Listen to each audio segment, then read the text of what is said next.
Hello, Lizette. How absolutely wonderful to have you here. And more importantly, how absolutely wonderful to have your book. As you see, this is Woman's Zone, and we have a women's library. So this book is already at home, and she is pink, as are you, Wary. So it's lovely, lovely to have you here.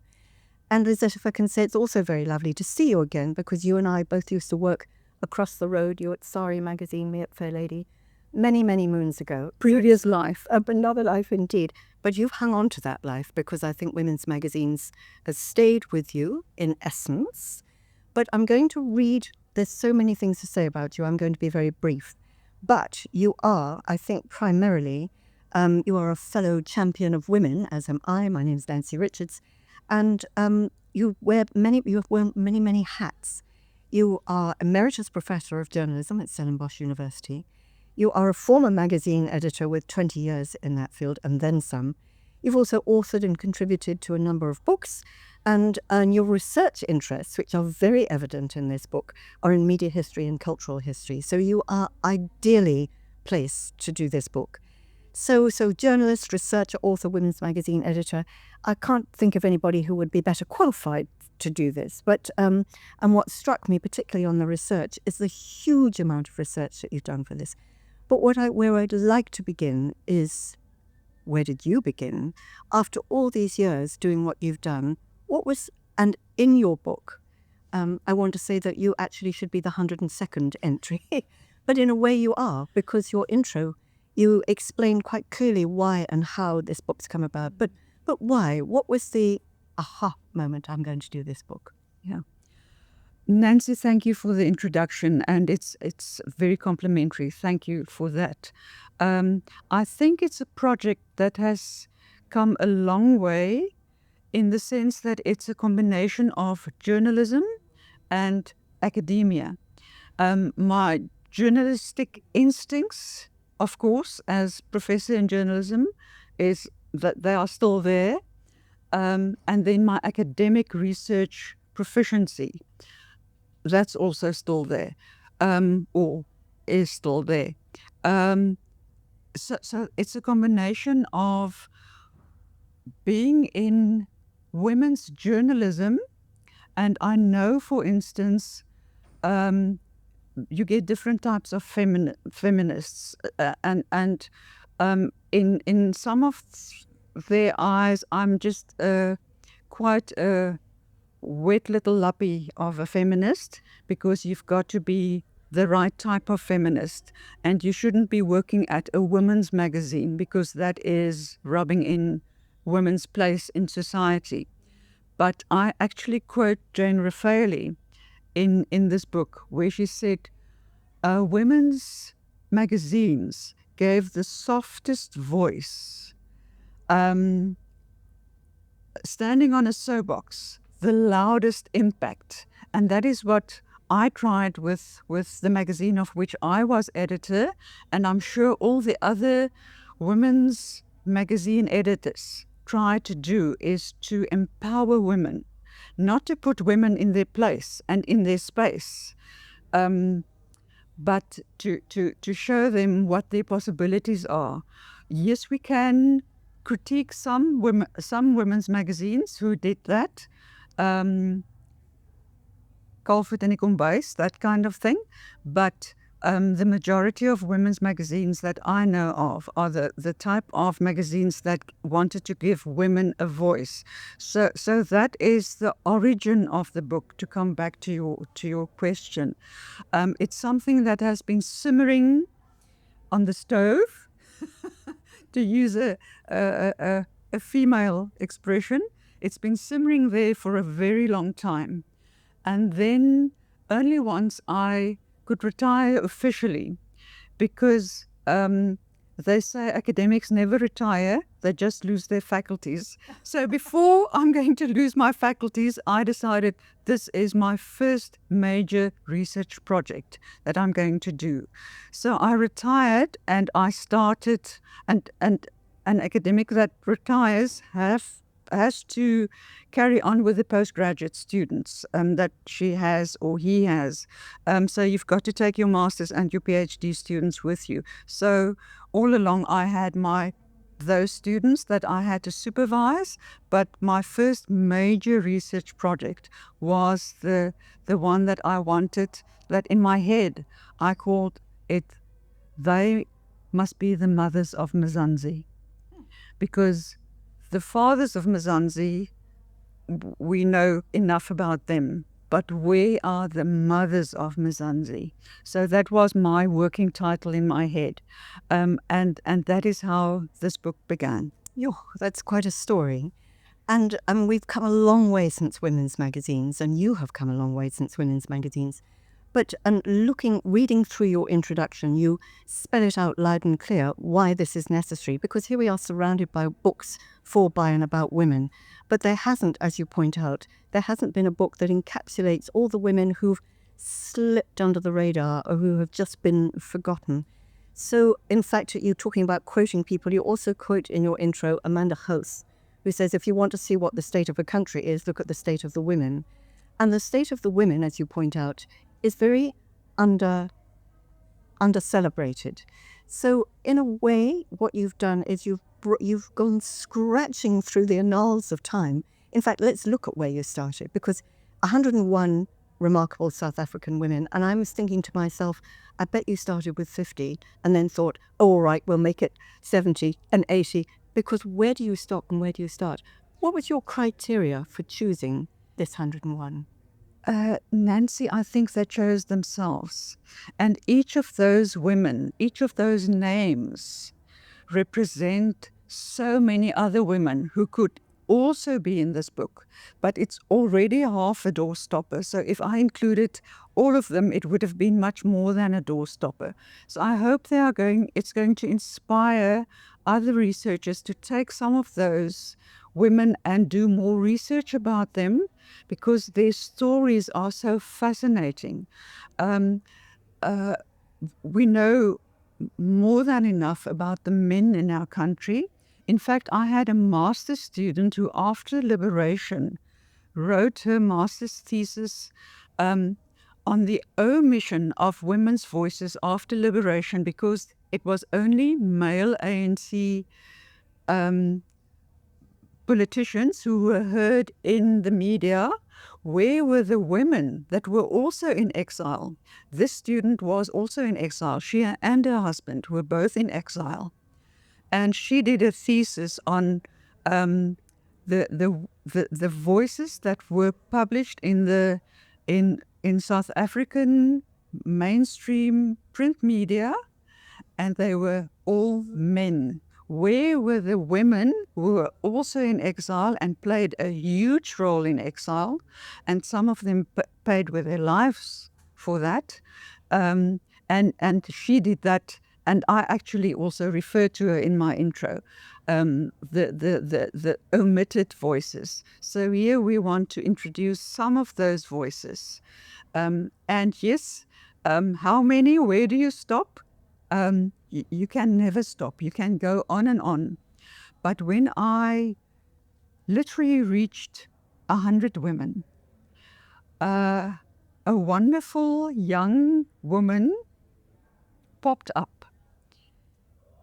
And she was so infectious that I decided, why not 101 women and include someone from Gen Z? Because what a wonderful example is she to young women. And that is, of course, Tyla. And because at the time when I finished writing, when I finished my research, she won her first Grammy. She just won her second Grammy. And at the time in the US, she was criticized for calling herself a colored. And she wasn't fazed by the glitzy glamour of showbiz. And she said, but that's my identity. You might have a different idea of what it is, but that is part of my identity in my country. And I thought, good for you. Yeah. It makes one so proud. And here, when this book is now being launched, she won a second Grammy. Wonderful. And she walked on the stage with the South African flag. Identity is such an interesting word because back in the day, identity was just linked to your identity book, which is, as we know, the Women's March was all about.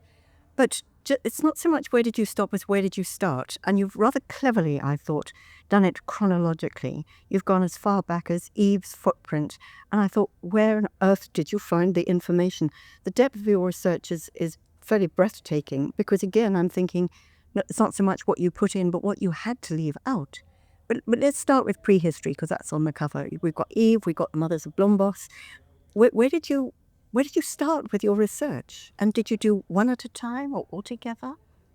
Randomly, because as I encountered them in reading, in research, in real life, I researched. I did my research, but I knew I wanted to begin with prehistory. And the irony of Eve of the West Coast, where she is just a footprint. Where she is 2 footprints and then a 3rd footprint that wasn't very clear.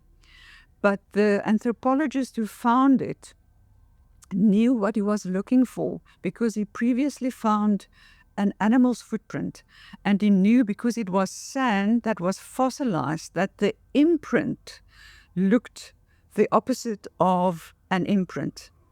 And he thought if there were animals around, because now it's the Langebaan Lagoon and it's quite a distance from where the water was at the time.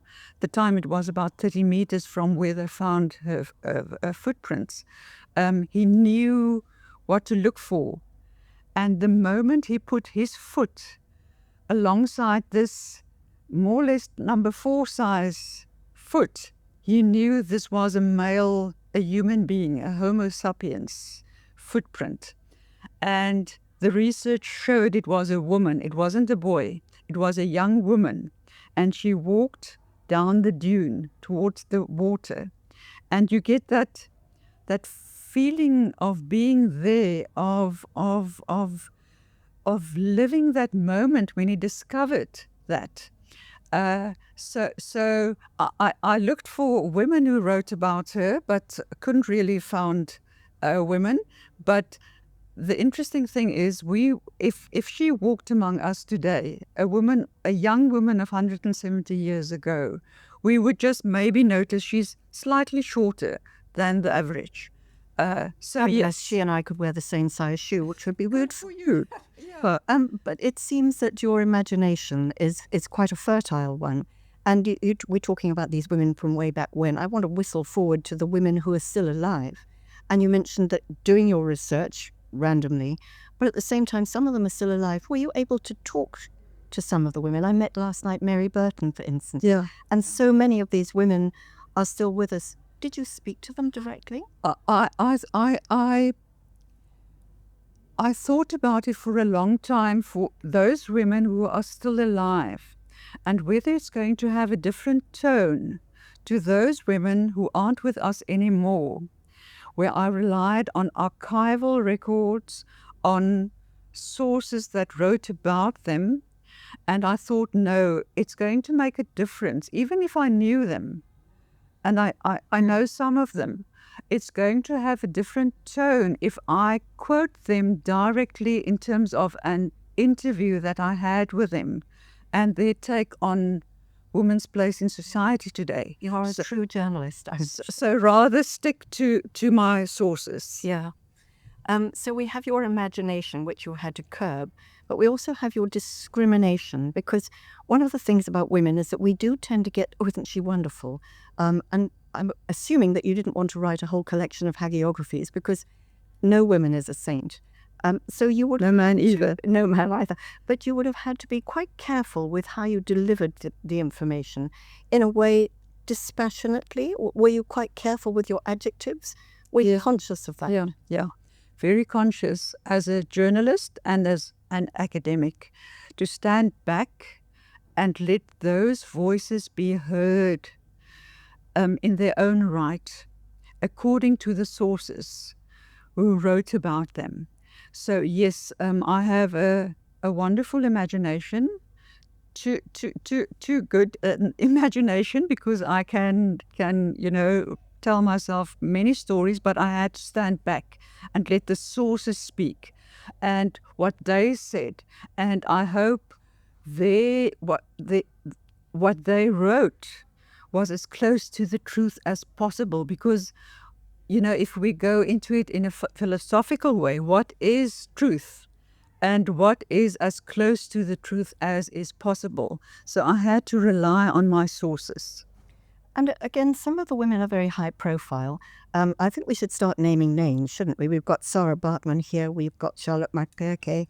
We've got Cecilia Makawane, Helen Joseph, Lillian Ngoyi, names that we know, Nadine Gordimer. And so it goes on, Barbara Masekela, Madonsela. There's so many names, but some of them I just didn't know. Zelda Youngblood. And I'm thinking, and where did you find, to what extent did you want the ones who were in Bright Lights, or were you unearthing she who has been completely forgotten? Yeah.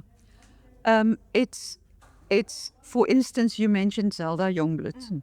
She was a pioneer women's journalist who didn't get the recognition she had to get in when she was still alive. And I knew Zelda.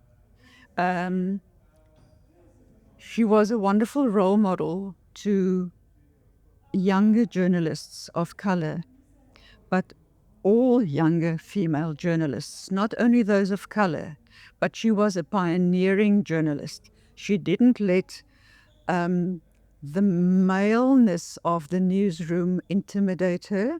She didn't let the maleness of her company intimidate her. She wrote about the people that she thought the community as a whole, not just the so-called colored community, need to take cognizance of. So she was a pioneer journalist. So there are a couple of names that won't just jump out, oh, I know that name. But names I felt didn't get the recognition during their lifetimes. And then names I came across where the journalist in me took over and I wanted to know more. Journalism gives you a license to be inquisitive. So sometimes, weird places, I came across some of these names. And I imagine you might have had to be quite disciplined to exercise some self-discipline so that you weren't just satisfying your own curiosity. Because I know that media and media history is something very dear to your heart. And I did think to myself, so where are the contemporary media doyens? We've got Jane Faley, but, Marianne Tam, Rebecca Davis, Mandy Wino, all these people who are really clubby, all these women who are doing wonderful things. But hold that thought, because you talk about the AMC and about politics. You've got a lot of disciplines in here. We've got politics, we've got sport, we've got some arts. Did you think to yourself, I've got to have a quota of all these different categories? In the end, it happened that I knew I wanted to have women who were representative of different walks of life, different types of women, disabled women, etc. And yes, each of those women that are in there have a whole range of women standing behind them that aren't there, and which I felt, but they have as much merit to be in this book. You mentioned Marianne Tom, you mentioned Rebecca Davis. Why not those women as well? And I know I have a couple of female journalists in there, because in the beginning, because my research interests are cultural history and media history, in the beginning I wanted it to make it to be a media historical book on women and the trailblazers in our newsrooms, because we know how the maleness of our newsrooms, we have enough experience of that. At the time, when I was young and starry-eyed, we didn't have a name for harassment, but we knew what harassment was. So I have a number of those women who were our role models. And Fleur de Villiers, I mean, what a wonderful, she was my generation's role model. Rykie van Reenen. So I have a number of female journalists, but in the end, the ones that I have omitted, that I feel guilty about, because they also need a place, because I'm hoping that this book will inspire other researchers to write about other trailblazers, because we have so many of them. We do, and in so many areas. I mean, let's put the journalists back in the newsroom for a moment, because you've also in here, you've got writers, Noni Tabavu, who spent a lot of time out of the country. So I'll come back to that in a minute. But Miriam Makeba, who would, because journalists write a particular type of story, writers, and we are surrounded by women's books here, tell all sorts of other stories that you refer to as her stories as opposed to his stories. And I think that's something that also got omitted from South African history in particular, was the woman's voice. So it's quite important that they have been included here. The other thing I wanted to mention, I was looking at the more contemporary inclusions, and they're quite a lot of sporting women. And I thought, how interesting, because back in the day, in the earlier part of the century, they wouldn't have existed, but now they are. So it seems that women are starting to emerge. Did you find yourself noticing trends as you went through your chronological list, that women were doing some things then, but now are doing other things? Yeah.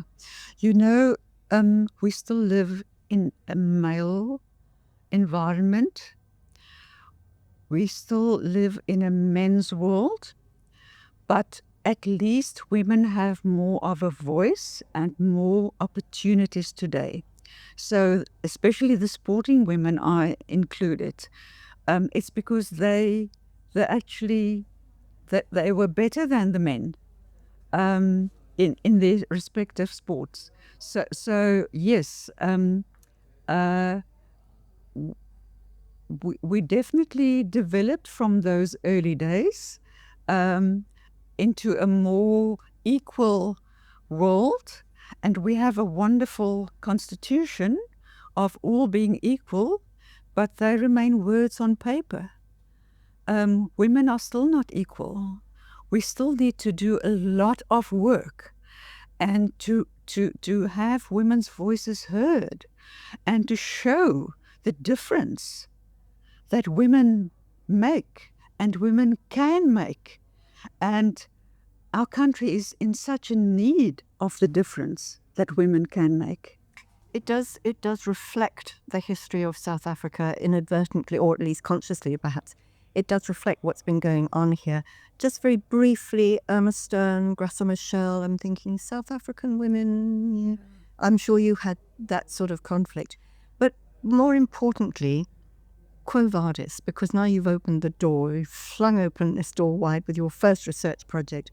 It feels like there could be a whole library of women's stories. What would you, now that you've lit the flame, how do you see this fire continuing? Yeah. Well, I'm hoping this is just, an introduction to what women can do, and an inspiration to more research, whether it is research about women in sport, whether it's research about women in media, whether it's research about women in politics, women in the struggle, we know some of those names because they didn't allow themselves to be silenced, but there are many more that we need to bring out of the corners and let them be heard.